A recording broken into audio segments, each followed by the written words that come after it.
आज का ये एपिसोड शुरू करने से पहले एक छोटी सी बात। क्या आप भी अपना पॉडकास्ट बनाने की सोच रहे हैं? तो एंकर ट्राई कीजिए। ये पॉडकास्ट बनाने का सबसे आसान तरीका है। नंबर 1, ये फ्री है।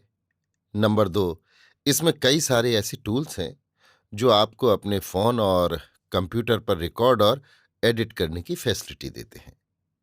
नंबर 3, आप अपने पॉडकास्ट को डिस्ट्रीब्यूट भी कर सकते हैं, जिससे इसे स्पॉटिफाई और दूसरे प्लेटफॉर्म पर सुना जा सके।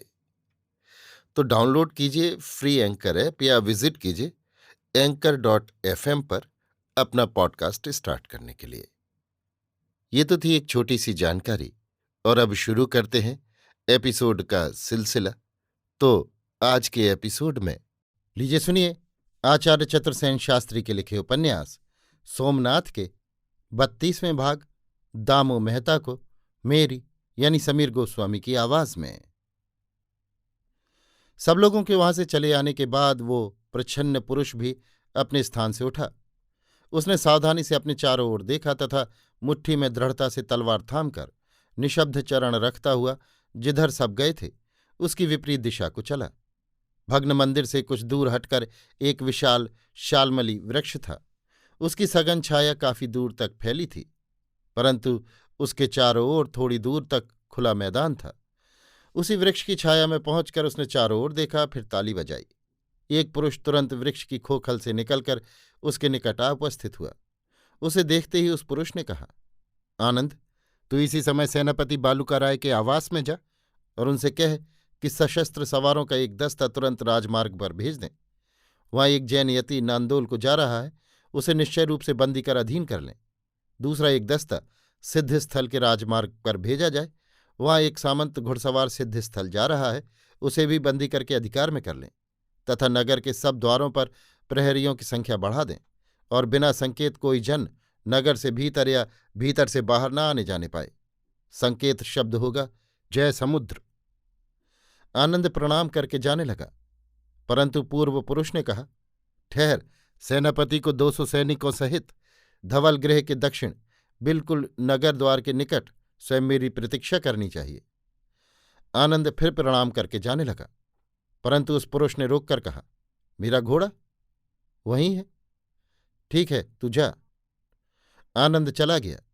वो पुरुष वहां से सरस्वती नदी के किनारे किनारे चलने लगा। एक टूटे मंदिर के निकट पहुंचकर उसने फिर ताली बजाई। एक पुरुष घोड़ा लेकर आ उपस्थित हुआ। पूर्व पुरुष ने कहा, देवसेन, क्या तू खवास बालचंद्र को पहचानता है? अच्छी तरह महाराज। और महाराज की तंबूल वाहिनी चंपकबाला को भी?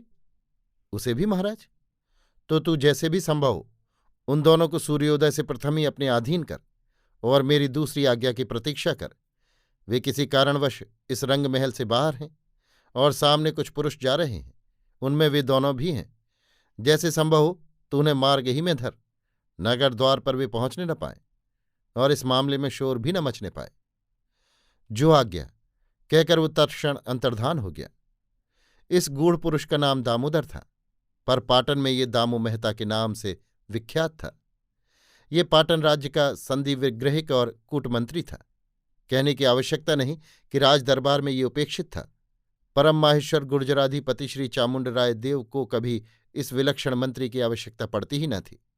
ये पुरुष भी अपने कार्य के लिए कभी राजा की अपेक्षा नहीं करता था, परंतु देखा जाए तो ये देखने में साधारण पुरुष अकेला ही पाटन के राजतंत्र का समर्थ प्रवर्तक था। चर के चले जाने पर वो बड़ी देर तक चुपचाप कुछ सोचता रहा। अनेक उत्तेजित कर देने वाले विचार उसे विचलित कर रहे थे। वो सोच रहा था, आज ही क्या पाटन में प्रलय होगा, परंतु दामू मेहता के रहते यह असंभव है।